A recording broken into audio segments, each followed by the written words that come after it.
सभी को नमस्कार। मैं बलवीर कश्यप बीओकॉम BRC राजौंद, जिला कैथल, हरियाणा से। इस नई जानकारी, इस नई वीडियो, इस नए ट्यूटोरियल के माध्यम से आज मैं आपका सभी का स्वागत करता हूं, अभिनंदन करता हूं।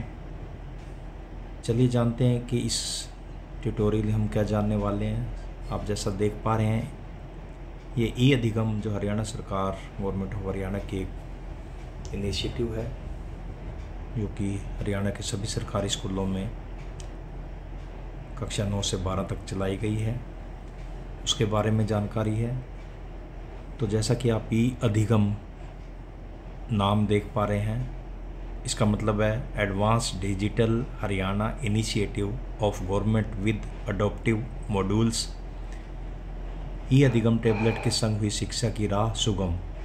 चलिए जानते हैं ई-अधिगम Haryana tablet based learning program क्या है। सबसे पहले ई-अधिगम स्कूल विजिट स्ट्रक्चर और ऑब्जेक्टिव की बात करें यहाँ पे, तो स्ट्रक्चर क्या है, 8 जो है unique schools to be visited per month by. ये मैंडेटरी कर दिया गया डिपार्टमेंट के द्वारा, विभाग के द्वारा, कि हर एक अधिकारी को महीने में कम से कम 8 स्कूल की जो है विजिट करनी है। स्ट्रक्चर्स के अंदर यही शामिल है। तो सबसे पहले जिला शिक्षा अधिकारी, डीओज, डाइट प्राचार्य एवं लेक्चरर, जिला ई-अधिगम नोडल अधिकारी और खंड शिक्षा अधिकारी इसकी विजिट में जाएंगे।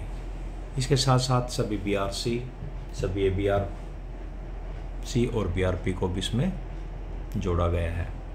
पर्पज़ क्या है, विद्यालय में ई-अधिगम के सभी घटकों पर प्रगति को लगातार ट्रैक करना और समीक्षा करना।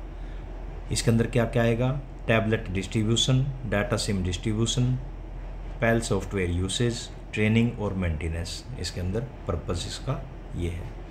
टारगेट क्या है, अवसर पोर्टल पर आवश्यक डाटा प्रविष्टि के साथ टैबलेट और डाटा सिम की 100% डिलीवरी सुनिश्चित करना। विभाग द्वारा दी गई परिभाषा के अनुसार 100% शिक्षकों और विद्यार्थियों को ई-अधिगम बनाना। बार बार इसके बारे में जानकारी, इंस्ट्रक्शंस विभाग के द्वारा समय अनुसार निकाल दी जाती हैं और वो सभी के सभी स्कूलों तक, स्कूल मुखियाओं तक, टीचर्स तक और स्टूडेंट तक पहुंच जाती है। ई-अधिगम स्कूल विजिट का जो प्रोग्राम है, वो agenda items to be covered कैसे किया जा रहा है। सबसे पहले ई-अधिगम से संबंधित दिक्कतें क्या हमारे सामने दिक्कतें आ रही हैं स्कूलों में, बच्चों के टैब यूज़ करने में, बच्चों को नेटवर्क में, बच्चों को सिम के बारे में, या टीचर्स को टैब मिले या ना मिले, या उनको सिम मिली या नहीं मिली, इस तरह की, या कुछ और भी ग्रीवेंस हो सकती हैं, किसी भी अन्य प्रकार की सॉफ्टवेयर अपडेट ना होना, या किसी भी तरीके की ऐसी ई-अधिगम से संबंधित जो दिखते हैं, पहले हमें वो आइडेंटिफाई करनी है। सेकंड, इसका जो मोटिव है वो टेबलेट व सिम वितरण की स्थिति है। यहाँ पे आप दूसरे कॉलम में देख सकते हैं कि हमारे पास जितने भी टैब आए और सिम आई, उनका यहाँ पे वितरण की स्थिति के बारे में है। फिर उसके बाद आ जाता है टैबलेट उपयोग की स्थिति। जिन बच्चों को टैब और सिम और सब दे दिए गए हैं, अध्यापकों को टैब और सिम दे दिए गए हैं, वो कितना इस्तेमाल यहाँ पे कर रहे हैं। तो यहाँ पे आप टैबलेट उपयोग की स्थिति भी हम यहाँ पे जान सकते हैं।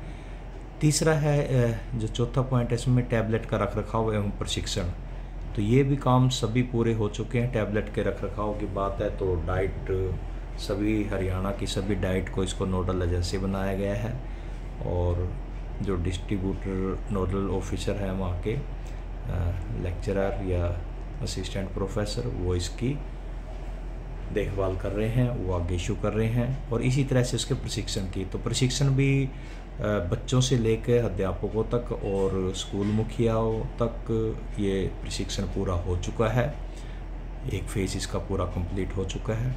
इसके बाद श्रेष्ठ प्रदर्शन करने वालों की सराहना, यानी कि जो बच्चे बहुत अच्छा कर रहे हैं, जो टीचर बहुत अच्छा कर रहे हैं, जो टॉप 10 में रहते हैं हमेशा, या स्कूल लेवल पे, खंड लेवल पे, डिस्ट्रिक्ट लेवल पर, स्टेट लेवल पर, तो उनको, उनकी सराहना यहाँ पे की जाती है। उनको अब आगे से इसमें, जैसे पहले ई-अधिगम जो स्टूडेंट होते थे, ई-अधिगम टीचर्स होते थे, तो अब उसके आगे भी कुछ गाइडलाइन आ चुकी हैं कि अब जो ई अधिगम स्टूडेंट थे उनको ई अधिगम स्टार स्टूडेंट का दर्जा दिया जाएगा, जो लगातार काम करेंगे इसके ऊपर। इसी प्रकार जो टीचर लगातार इस पे काम कर रहे हैं, जो इसका अच्छा इस्तेमाल कर रहे हैं, अपने बच्चों को होमवर्क दे रहे हैं, ये सारी बातें इसके अंदर शामिल हैं, तो उन अध्यापकों को भी अब ई अधिगम टीचर स्टार से नवाजा जाएगा। इसी प्रकार ब्लॉक लेवल पे भी, स्कूल लेवल पे भी और ज़िला लेवल पे भी इन चीज़ों की निगरानी की जाएगी कि कौन बढ़िया काम कर रहा है।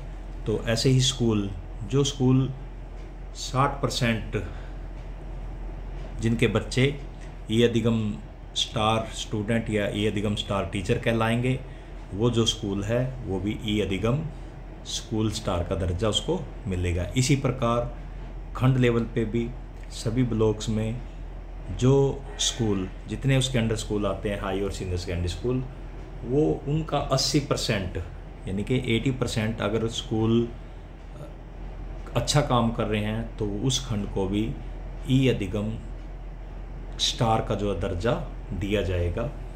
इसी तरह से फिर डिस्ट्रिक्ट लेवल पे भी और फिर वो स्टेट लेवल पे इसकी सारी निगरानी या डैशबोर्ड के माध्यम से ये सारी चीज़ें पता चल जाएंगी। इसके बाद अगले 1 महीने की रणनीति क्या होती है या क्या करनी चाहिए हमें, क्या क्या पॉइंट्स हमारे सामने आए, क्या क्या कैसे उसकी यूज़ की अगर बात करें, तो अब सबसे जो बहुत ज़रूरी काम है वो बच्चों के द्वारा और अध्यापकों के द्वारा इसका सही इस्तेमाल करना और अपडेट करना इसके सॉफ्टवेयर को, OS 13 वर्जन तक अपडेट करके रखना है इसको और मैक्सिमम इसके इस्तेमाल करना है। बच्चों को जो है ना होमवर्क असाइन करने हैं टीचर के द्वारा, बच्चे उसको होमवर्क कर रहे हैं। और अब तो कोई भी 2 जो है ना कम से कम 2 और कोई भी 2 टेस्ट इसके अंदर बहुत ज़रूरी कर दिए गए हैं।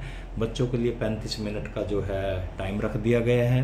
पहले 1 घंटा हुआ करता था पर सब्जेक्ट और अब 35 मिनट कर दिया, क्योंकि अब 10वीं 11वीं 12वीं के सभी सब्जेक्ट इसके अंदर शामिल कर लिए गए हैं। पहले डैशबोर्ड के ऊपर जो दिख रहे हैं बच्चों को उसी मुताबिक और टीचर को भी उसी मुताबिक उसको काम देना है और काम करवाना है। तो ये थी बातें, जानकारी थोड़ी सी। इसके बाद ई अधिगम स्कूल विजिट और गाइडलाइन की अगर बात करते हैं फिर क्वालिटी रिव्यू के लिए कि क्या हमारी प्रोग्रेस है स्कूल लेवल पे, बच्चों के लेवल पे, डैशबोर्ड के माध्यम से हमें पता चल जाती है। खंड लेवल पे, डिस्ट्रिक्ट लेवल पे और स्टेट लेवल पे कौन कितना अच्छा परफॉर्मेंस करता है। तो उसके जो कुछ पॉइंट्स हैं, तो सबसे डाटा और डैशबोर्ड का उपयोग करना हमें सभी को आना चाहिए। हमें ये आना चाहिए कि हम स्कूल का अपना एक आईडी और पासवर्ड है, उस पासवर्ड और आईडी के माध्यम से पहले डैशबोर्ड के हम पर जाकर आप अपना स्कोर कार्ड देख सकते हैं कि हमारे कितने बच्चे ई अधिगम स्टूडेंट हैं, कितने हमारे टीचर ई अधिगम स्टार ई अधिगम टीचर बने हुए हैं और आगे इन फ्यूचर कितने हमारे बच्चे ई अधिगम स्टूडेंट स्टार बनेंगे और ई अधिगम टीचर स्टार बनेंगे। तो इसको समय समय पर सभी मुखियाओं को, सभी अध्यापकों को देखते रहना चाहिए और बच्चों तक ये बातें उनको साझी करनी चाहिए। समीक्षाओं में चर्चा किए गए बिंदुओं की पुष्टि करना, बार बार मीटिंग इसकी होती हैं तो उसको भी, उसमें सारी चर्चाएं होती रहती हैं टाइम टू टाइम। एजेंडा बिंदुओं पर समूह के अंदर चर्चा, चाहे वो खंड स्तरीय वीकली ई अधिगम मीटिंग हो या डिस्ट्रिक्ट लेवल की ई अधिगम मीटिंग हो, तो उसमें सारे एजेंडा बिंदुओं पर जो समूह में चर्चा की जाती हैं। हितधारकों को दायित्व सौंपना, जो स्टेक होल्डर हैं इसके, वो चाहे वो टीचर है, चाहे वो स्कूल मुखिया है, चाहे वो बीओज हैं, चाहे वो अन्य अधिकारी गण हो, तो उनके दायित्वों को भी अच्छी तरह से उनको सौंपा गया है इसके अंदर, ताकि वो टाइम टू टाइम मॉनिटरिंग करते रहे और इसके अच्छे से मेंटेन भी करते रहें। इसी प्रकार उचित कार्यवृत्त जो रिकॉर्ड का रखरखाव भी स्कूल लेवल पे भी और डिस्ट्रिक्ट लेवल पे भी इसका प्रॉपर जो लाइब्रेरियन है और टेक्निकल पर्सन है वो सब इसकी देखरेख करते हैं। इसके बाद आ जाता है ई अधिगम का स्टेट गोल। तो ई अधिगम का जो स्टेट गोल है टैबलेट डिस्ट्रीब्यूशन का, वो क्या है? कक्षा 10, 11 और 12 के 100% विद्यार्थियों के पास ई अधिगम टैबलेट और डाटा सिम हो। ये विद्यार्थियों के पास हमें सुनिश्चित करना चाहिए सभी स्कूल मुखियाओं को। सभी अध्यापकों को, और जो रिकॉर्ड कीपर है इसका, लाइब्रेरियन की जो ड्यूटी कर रहे हैं, वो इसके ऊपर अच्छे से काम कर सकते हैं। इसी प्रकार शिक्षक के लिए क्या आदेश है कि कक्षा 10, 11 और 12 को पढ़ाने वाले 100% शिक्षकों के पास ई अधिगम टैबलेट और डाटा सिम भी होना ज़रूरी है, तभी वो आगे काम इसके ऊपर बच्चों को काम देंगे और होमवर्क असाइन करेंगे, बच्चे उसको प्रॉपर मैनर में कर पाएंगे। इसी तरह से ई अधिगम स्टेट गोल, अगर टैबलेट यूज़ की बात करते हैं तो ई अधिगम विद्यार्थी जो 100% विद्यार्थी ई अधिगम घोषित किए जाएं, उसमें सबसे पहला जो इसका पॉइंट है वो साप्ताहिक उपयोग है, 1 घंटा प्रति विषय। साप्ताहिक रेमेडियल टेस्ट 2 प्रति विषय। साप्ताहिक होमवर्क 2 प्रति विषय। साप्ताहिक जो इसमें 1 घंटा था पहले, अब ये रिड्यूस कर दिया गया, अब ये 35 मिनट का कर दिया गया है प्रति विषय। और उसी प्रकार से 2 प्रति विषय रेमेडियल टेस्ट, और कोई भी आप कर सकते हो। इसी तरह से साप्ताहिक होमवर्क 2 प्रति विषय इसमें कंपलसरी है। अब आ जाता है ई अधिगम 100% शिक्षक जो ई अधिगम घोषित किए जाएंगे वो किस प्रकार से होंगे। टीचर के लिए भी वैसे ही है कि साप्ताहिक उपयोग इसका 1 घंटा वो टीचर इसका अपने अपने सब्जेक्ट में करे, प्रति विषय करें। और इसी तरह से साप्ताहिक होमवर्क जो है 2 प्रति कक्षा के अनुसार उसको आवंटन किया जाए। तो ये थैंक यू वेरी मच। ये हमारे को जो पीपीटी है ये डायरेक्टरेट की तरफ से इशू हो रखी है, तो आशा करता हूँ कि ये जानकारी आपको अच्छे से समझ में आई होगी और आप ज़्यादा से ज़्यादा इस जानकारी को बच्चों तक, अध्यापकों तक, स्कूल मुखियाओं तक पहुँचाने में ज़रूर मदद करें, ताकि हमारा जो हरियाणा प्रदेश है, हमारा ज़िला है, उसमें कैथल ज़िला, और अगर मैं खंडों की बात करता हूँ तो सारे खंड हमारे इसमें शामिल हैं, चाहे वो राजौंद की बात करें, पुंडरी, गुलाचिका, सीवन, कलैत, और इस तरह से सेवन, सभी के लिए कंपलसरी है प्रोजेक्ट है ये। सभी बच्चे इसमें ज़्यादा से ज़्यादा अपनी भूमिका निभाएं, सभी अध्यापक इसमें सब अपनी भूमिका निभाएं, और सभी स्कूल मुखियाओं से और पेरेंट्स से भी मेरी अपील है कि वो इसकी तरफ ज़्यादा से ज़्यादा ध्यान देते हुए हमारा जो स्कोर कार्ड है उसको ऊंचे लेवल पर लेकर जाएं, ताकि हरियाणा पूरे प्रदेश में हमारा डिस्ट्रिक्ट का नाम, अपने खंड का नाम, अपने स्कूल का नाम, अपने बच्चों का नाम हम रोशन कर सकें। तो इस जानकारी के लिए धन्यवाद। Thank you very much.